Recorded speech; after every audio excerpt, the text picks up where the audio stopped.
Dia 27/7, vendo em residência no Itaiangá. Vamos lá.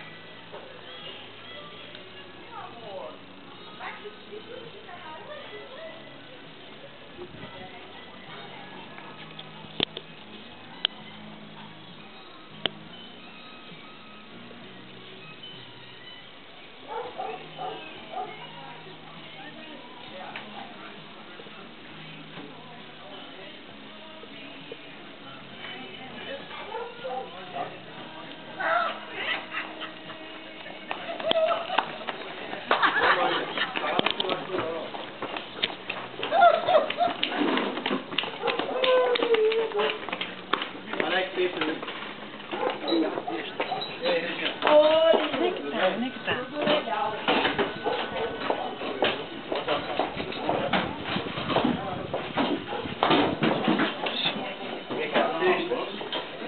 Quem quiser água.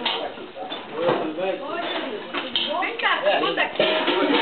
Ela tinha um livro na mesa de centro. Não tem livro de foto. Ah, não, aquela foto ali, ó, mas só que é só a mesa. Tudo bem, Guilherme? Cadê